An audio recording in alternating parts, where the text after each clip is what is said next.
보험이 있다는 안도감으로 이제 위험 발생률을 좀 줄이려는 노력을 좀 소홀히 하게 됩니다. 네. 보험이 있으면 우리 위험을 좀 발생할 할 부분을 좀 줄이려고 하겠죠, 당연히. 네, 노력을 좀 소홀히 하게 될 거고요, 분명히. 네. 네, 그렇기 때문에 이제 보험을 믿고 운전을 험하게 합니다. 예를 들어서 자동차 보험을 우리가 보험을 갖고 있다고 하면 그 보험을 믿고 우리가 운전을 굉장히 험하게 하는 편이라고 해요. 네, 실제로 그렇다고 합니다. 자동차 보험이 그렇게 많이 들어가는 보험료는 아니지만 가지고 계신 분들이 보험을 믿고 굉장히 험하게 운전을 하신다고 해요. 네, 그래서 보험을 가입하면 위험이 더욱더 발생하게 될 수밖에 없고요. 그리고 보험을 가입하지 않으면 위험이 덜 발생하게 된다고 해요. 지금 자동차 보험을 혹시 갖고 계시는 분 계신가요? 네. 안녕하세요. 어서오세요. 자동차 보험, 제 방송은 보험 방송입니다, 여러분. 보험 관련해서 제 방송을 진행할 거고요. 궁금하신 부분은 중간중간에 그냥 채팅하시면서 저한테 여쭤보시면 돼요. 네, 어서오세요. 자동차 보험을 가지고 계신 분 계신가요? 네, 지금 핫이슈에서 보고 들어오실 거예요. 네, 핫이슈에서 보고 들어오실 건데, 핫이슈에 제가 이제 아프리카 쪽에서 이제 올려주셨기 때문에 들어올 수 있는 겁니다. 네. 아, 법 쪽에 근무하시는 분이군요. 네네네. 그렇죠. 맞아요. 네. 그렇죠. 그래서 지금 자동차 보험을 거의 대부분 들고 계실 거예요. 그죠? 거의 운전자 보험이나 자동차 보험은 가지고 계실 겁니다. 네. 당연히 법적으로 분명히 체벌을 받을 거고요. 자동차 보험이나 운전자 보험이 되어 있지 않으신다면. 네. 그래서 제가 말씀을 드리는 이유는 이제 보험을 가입하게 되어 있는 분들은 보통 그 보험에 대해서 보험을 믿고 험악하게 운전을 하신다고 해요.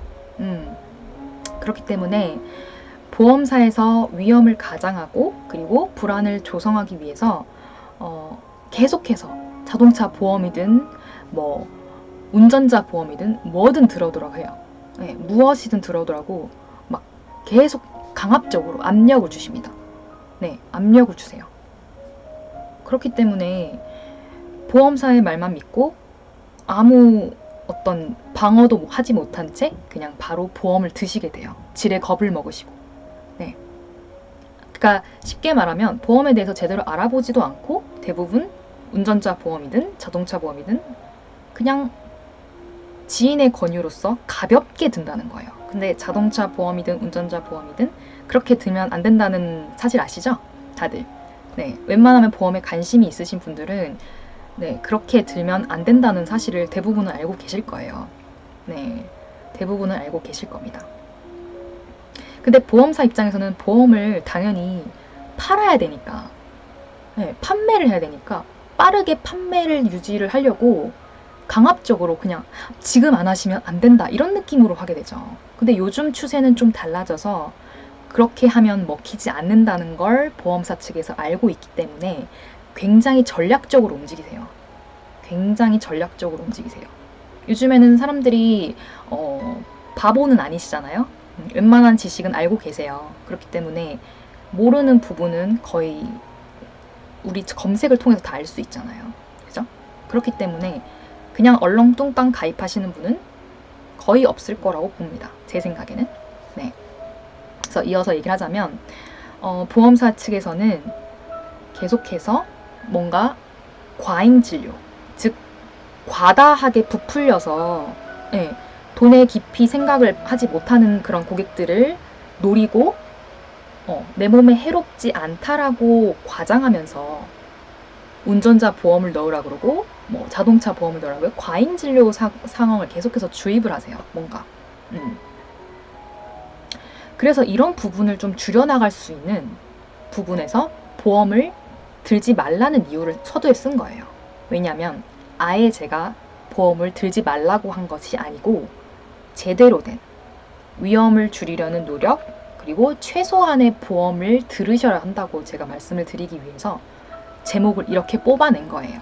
일단 보험을 드는 이유는 제가 말씀을 드려볼게요. 보험을 드는 이유는 우리가 간단하고 쉽게 얘기해서 부자가 아니기 때문에 보험을 드는 거잖아요. 현금으로 41억 소지하신 분, 41억 소지하신 분은 나가셔도 돼요. 이 방을 나가셔도 됩니다. 왜 41억이죠 하셨는데 이제 보험, 특히 건강보험, 아까 말한 5가지의 보험, 암보험, 실비보험, 그리고 생명보험, 자동차보험, 운전자보험, 이 5가지를 제가 1일차에 말씀을 드렸는데 이 5가지에 필요한 금액이 총 41억쯤 가지고 있으면 보험은 필요가 없어요. 나중에 시간이 지나고서야 이 보험이 잘못 들었다는 걸 깨닫게 돼요. 아니 내가 이만한 보험, 이 보장으로 이만한 돈을 내면서 보험을 가입했단 말이야? 이렇게 된다고요. 암보험에 어떤 특약이 있는지, 그리고 실비보험에 어떤 특약, 그리고 생명보험에 어떤 특약, 자동차보험, 운전자보험에 어떤 특약이 있는지를 상세하게 알려드릴 거거든요. 나한테 혜택이 없는 건데 잘못 들었다가 콕 깨시는 분 굉장히 많아요. 같이 얘기를 나누면서 사례를 보고 얘기를 할 거예요. 암, 그리고 상해, 그리고 갑작스러운 사망 때문에 우리가 암을 비롯해서 보험을 드신다고 생각하시면 돼요. 암이 가장 많이 걸립니다. 서민에게는 보험이라는 게 필요해요. 내 기준에 생각했을 때 방금 말한 금액에 도달하지 못했다면 우리는 보험이 필요한 사람들이에요. 근데 그 이상의 금액을 갖고 있는 분들은 불필요합니다. 그게 이분들한테는 보험이 불필요해요. 보험을 줄이려는 노력 플러스 최소한의 보험, 최소한의 보험, 이걸 병행을 하셔야 된다는 거예요. 특약의 특성에 대해서 공부를 하는 거예요. 특약의 특성. 그러니까 나한테 필요한 것만 들으시라는 거예요. 정확한 말씀을 드리는 건. 수고하셨습니다.